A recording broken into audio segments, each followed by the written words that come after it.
Hello students. Today we are going to do the further part of the redox reactions. I hope the yesterday's lecture is very clear to all of you. A 50% part from that was the already portion which we have covered in the grade 10. Now let's look at direct redox reactions. Now this direct redox reactions we say that you can say the redox reactions which are going to take place in aqueous solution. Now, this redox reactions, we have understood that these are very common in our daily life. Whenever you are using a battery, a redox reaction takes place.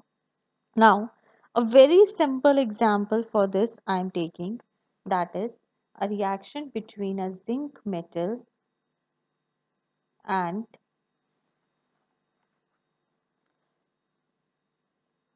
copper salt solution.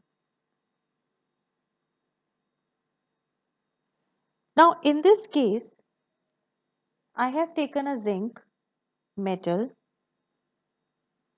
taken a salt solution as I am taking a copper salt solution, so it will be copper will be in the ionic form.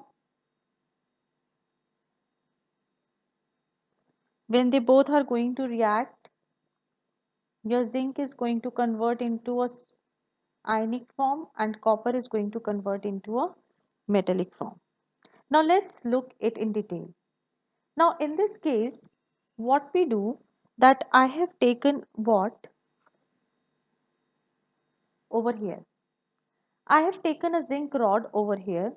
This zinc rod, what we do, that we just dip it in the copper sulfate solution. When you are going to place this strip in the copper sulfate solution, what we observe, a spontaneous reaction is going to take place. When a reaction is going to take place, zinc metal from here, from this rod, it is going to dissolve and it starts losing its weight. And the copper metal starts getting either deposited on the zinc plate or settles down at the bottom. Now, when this is going to happen, if you observe, like over here, if you match the color of this solution and this solution, it is a faded color. This shows the blue color of a solution is gradually fading away as the reaction is taking place. So, this reaction is going to be exothermic and it proceeds with the liberation of energy. The solution remains electrically neutral in this case. Like यहाँ पे if you look what happened कि आपने जैसे zinc rod you have placed over here, zinc being more reactive than the copper sulfate, it has displaced the copper from the copper sulfate solution. Therefore, what is going to happen कि यहाँ से zinc has started coming in the solution and from here copper has started to deposit on this strip. And finally, what happened? Slowly at the final stage, your zinc displaces the complete copper and your copper deposits over here. Now, in aqueous solution of this, copper sulfate dissociates into what? Your CuSO4 we have taken, aqueous solution we have taken. So what has happened? It has dissociated into a C2 plus ion and a SO4 2 minus ion, that is a sulfate ion. Now when zinc rod we have dipped in a copper sulfate solution, zinc metal loses the electrons, therefore it gets oxidized.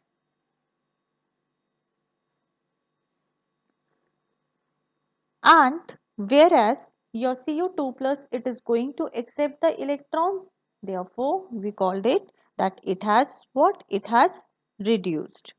Now since zinc is getting oxidized and converting into a Zn2 plus ions which are going into the solution, so what is going to happen? The zinc plate is going to gradually decrease.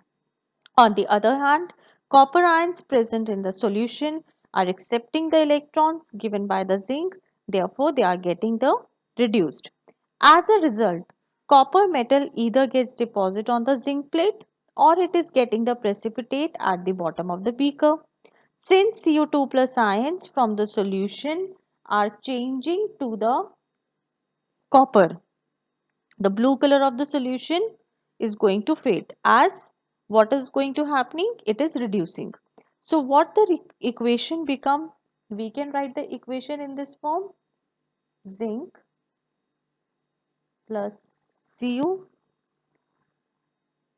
2 plus aqueous plus SO4 2 minus aqueous copper metal Zn2 plus aqueous plus SO4 2 minus. Now if I look it in terms of the oxidation reduction, what has happened? Zinc plus Cu2 plus Zn2 plus copper. So I can say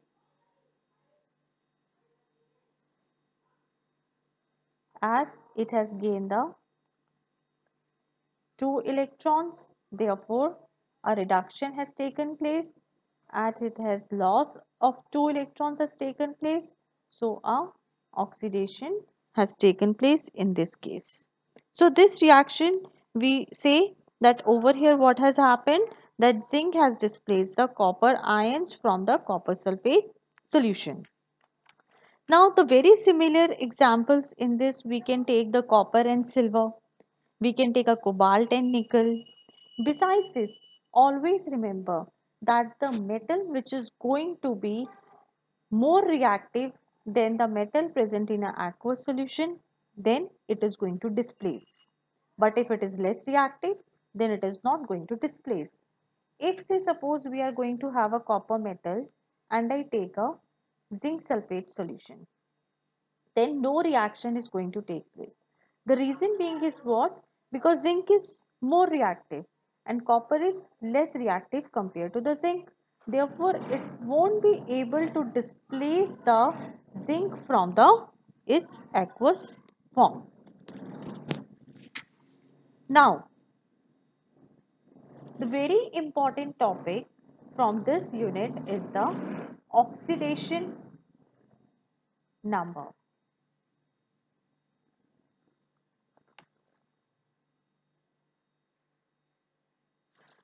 Oxidation number. Like we say that this oxidation reduction reactions, after a many studies, scientists what they did in this case, they assigned a oxidation number. This is also called as a oxidation state. Moreover, now we say that whatever the chemical species are present, whether they are the ionic or they are the covalent, they all are going to have the oxidation state. And this oxidation state is decided on the basis of the certain set rules.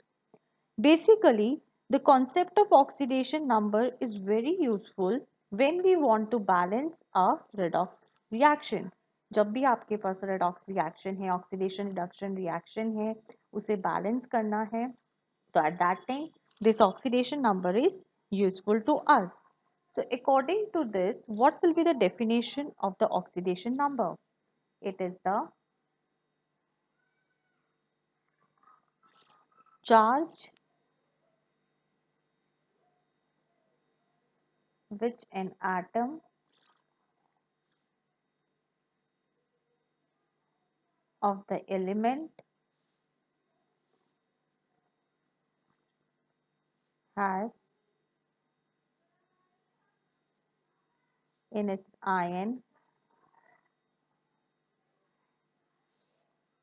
or appears to have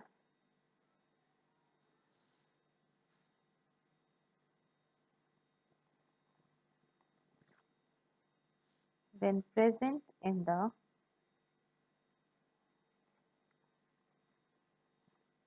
combined state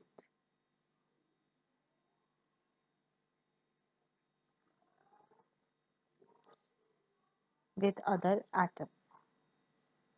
It is the charge which is present on an atom of the element which it is having if it is present in its ionic form or it appears to have when present in the combined state. Now basically we can say that what I was saying, that basically we can say that this oxidation number, or you can say oxidation state, is what it gives the charge. It gives the charge which an atom appears to have when all other atoms are removed from it as ions. Means that during the removal of atoms, the electrons on the atom are counted according to a certain rule. What is the rule? The first thing over here, it says, if say suppose you are having a sharing of the electrons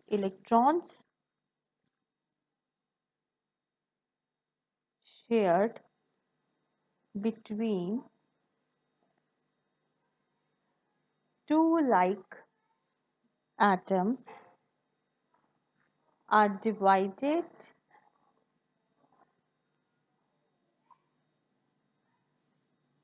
equally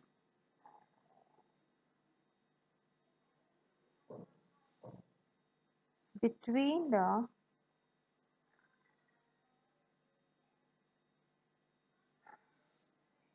sharing atoms.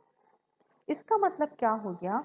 Say suppose I talk about the hydrogen molecule. Now when I talk about the hydrogen molecules means H2, तो इस वाले hydrogen के पास भी एक electron है and it is also having the one electron over here, isn't it? So in this case we say the electron pair is equally shared between these two hydrogen atoms. Therefore, we are always going to count the one electron with each of the hydrogen atom. Now, when it एक electron एक hydrogen के साथ, it means अगर मैं एक hydrogen की बात करूं तो it is going to have the one electron and one proton. We know that electron is negatively charged, proton is negatively charged. So what is going to happen? Opposite charges are going to be cancelling each other. When they are cancelling each other, तो क्या हो गया? It is not going to have the any charge. When it is not going to have any charge, तो इस case में oxidation number क्या हो गया? It will be 0 over here. Why? Because एक negative है, एक positive है, being opposite, they are going to cancel out, so no, there will be no net charge. No net charge means oxidation number is going to be 0. Second point. Now, ये तो case हो गया when you are having the two like atoms. But ऐसा भी हो सकता है that electrons are being shared between the two unlike atoms. Now, when the electrons are being shared between the two unlike atoms, then they are going to be counted with more electronegative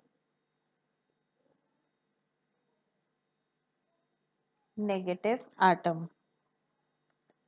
For example, say suppose I am having a HCl.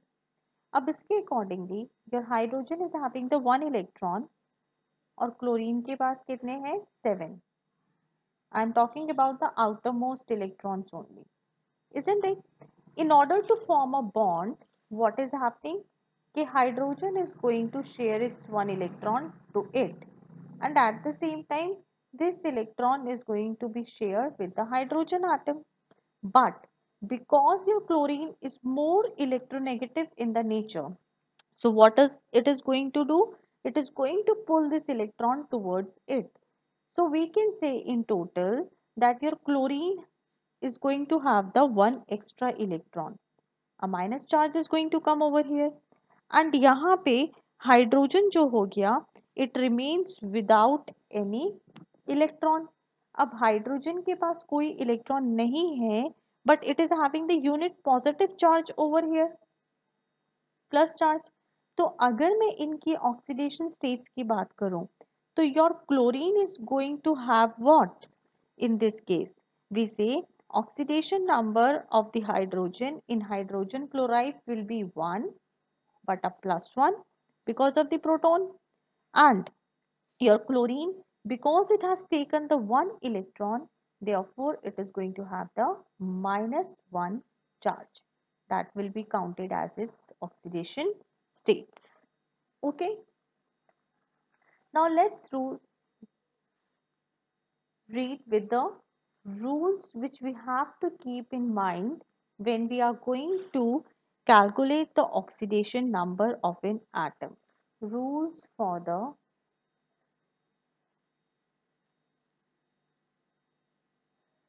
determination of oxidation number of an atom. Now, what does the first rule says? The first rule says, let me write first, the oxidation number of an element in the free or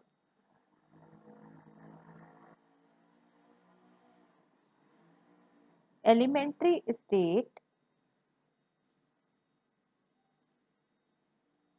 or in any of its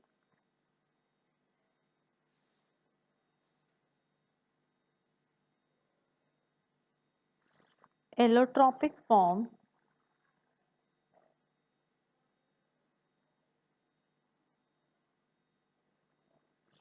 is always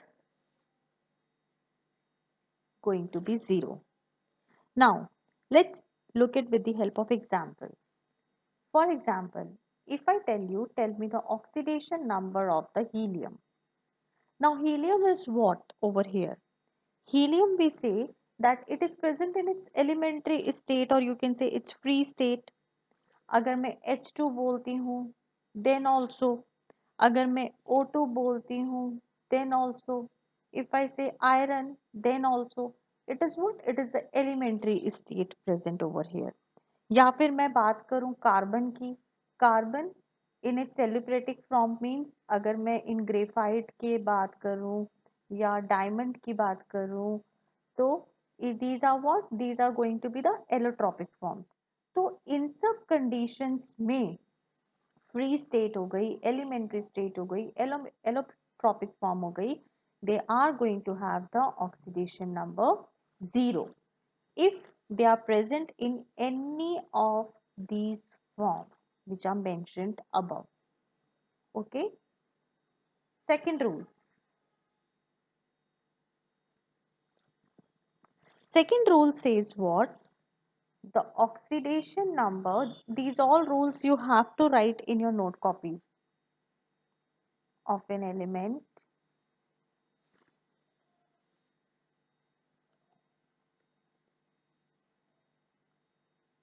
in a single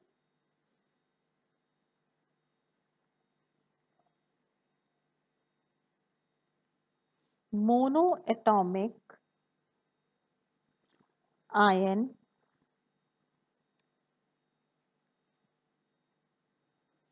is the same as the charge on ion. Now, in this case, for example, if I say the oxidation number of K, potassium, so what is going to be happen? K plus लिखते हैं हम. Why? Because the one electron it donates. So यहाँ पे oxidation number क्या हो गया? +1. Ca2 plus हम लोग लिखते हैं. तो चार्ज कितना हो गया? +2 का. So your oxidation number will be +2. Sulphate SO4 2 minus लिखते हैं तो चार्ज -2 का हो गया. It means your oxidation number is going to be -2. Phosphate के केस में we put -3, charges of -3, so what we do -3 means जिस सिंगल एलिमेंट पे जितना चार्ज है तो उतना ही it will be its oxidation number or you can say oxidation state. Third rule.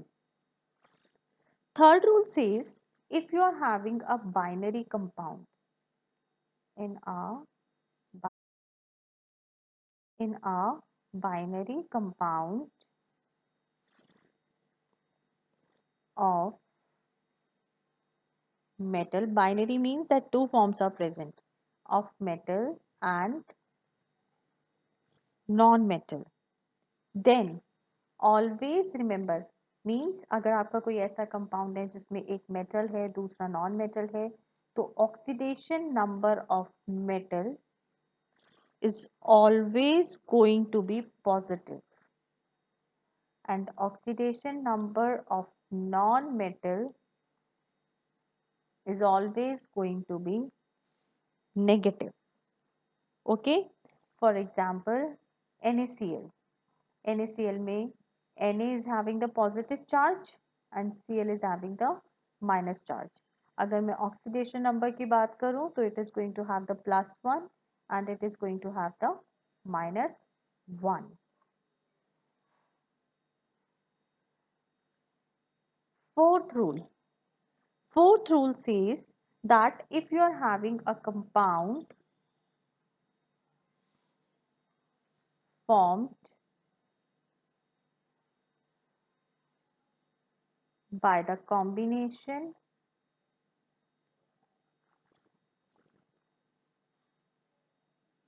of non-metallic atoms, then the atom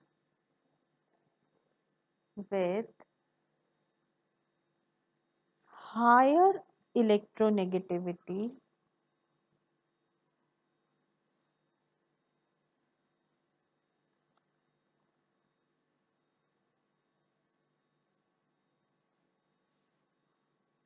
is given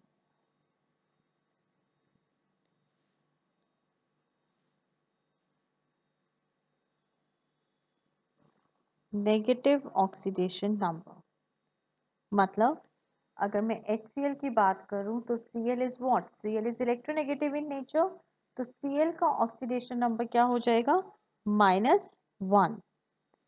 NH3 की अगर हम बात करें तो in this case nitrogen is electronegative compare to the hydrogen, तो nitrogen का oxidation number क्या हो जाएगा ओवर हियर? बिकॉज कितने तीन हाइड्रोजन है, तीन हाइड्रोजन है, it is going to take the 3 electrons to complete its octet. तो over here oxidation number will be what over here? It will be -3. Okay.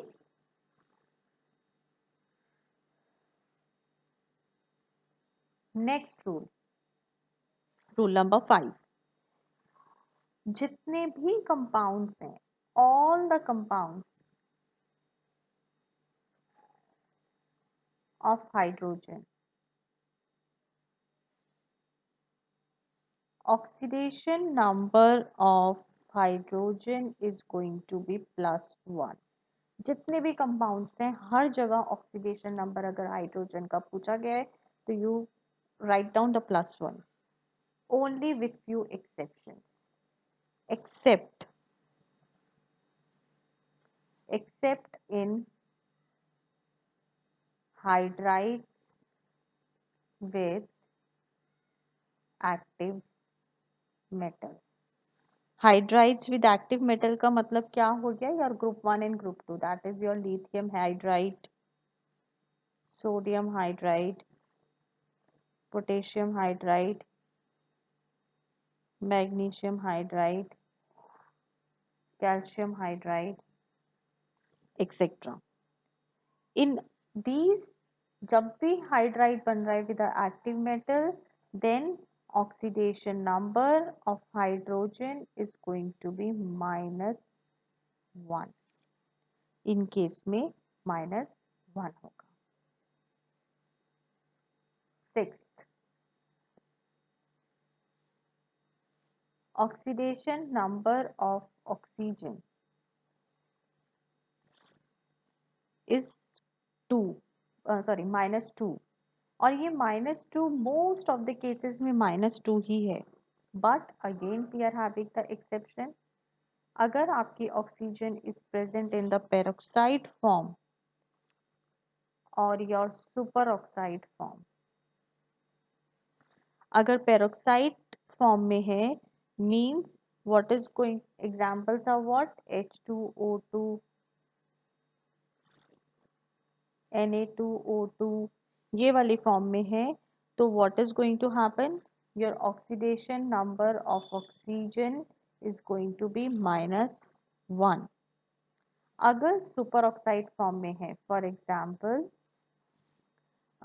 KO2 etcetera, तो oxidation number of oxygen is going to be what, it is going to be -1/2, that is half over here. Next exception क्या हो जाता है इसमें, if say suppose oxygen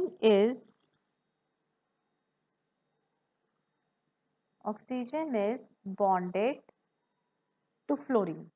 अब इस case में क्या हो गया, we know that fluorine is the most electronegative element present in a complete periodic table, तो oxygen is less electronegative than the fluorine.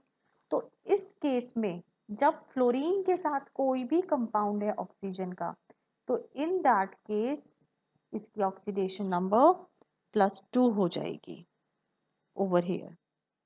Okay, means अगर आपका OF2 है तो इट विल बी +2, अगर आपका O2F2 है then it will be +1। The reason being is what? Because fluorine being most electronegative element known, so fluorine की हमेशा oxidation number will remain -1. Rule number 7. Most electronegative element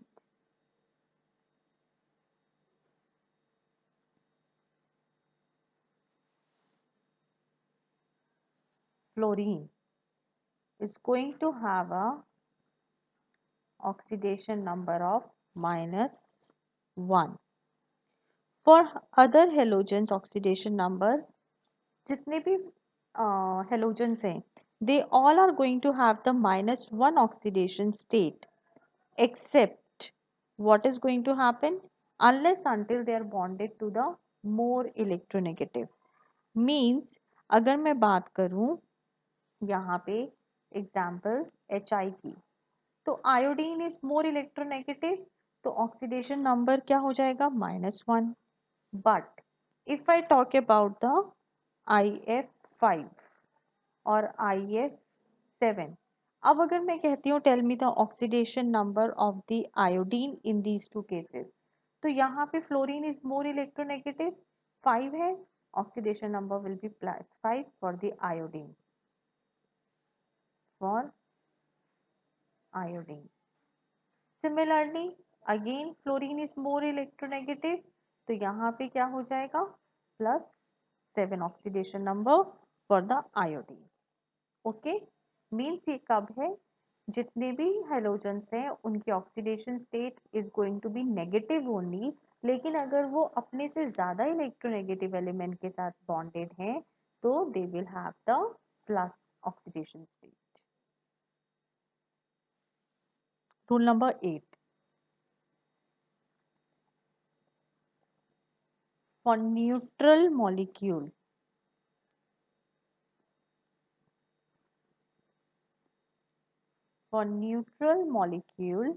what is going to happen, sum of the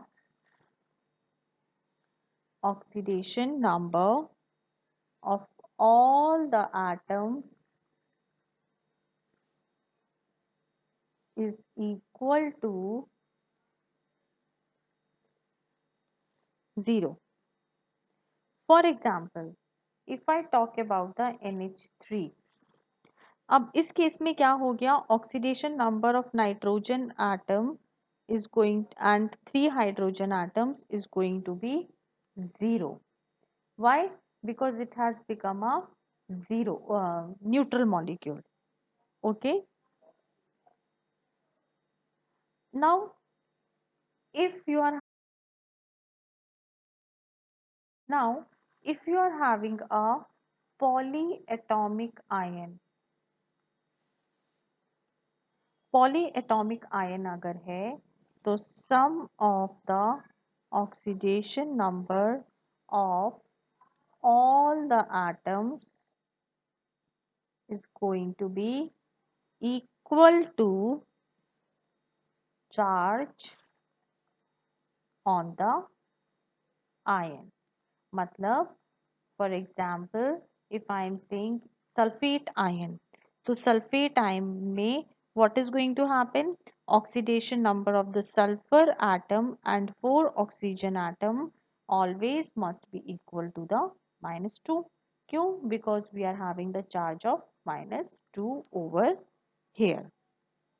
Now oxidation number is always we called it as a oxidation state only.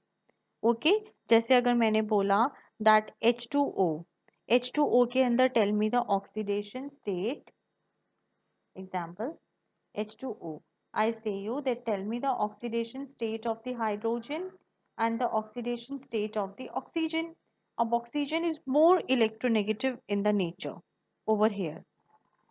तो and two hydrogen के साथ it is being bonded. तो I have told you यहाँ पे in the rule that in the case of oxygen oxidation state is always going to be -2 unless until it is present in the form of the peroxide, superoxide or bonded with the fluorine atom. तो यहाँ पे क्या हो जाएगा, oxidation state is going to be -2 और hydrogen की क्या है, it is always the +1. We have already learned in the rule except when it is present in the form of hydride with active metal. So on the basis of these certain rules we just put the oxidation state. Further in tomorrow class, we are going to learn how to calculate the oxidation numbers. For today, this much. Thank you all of you.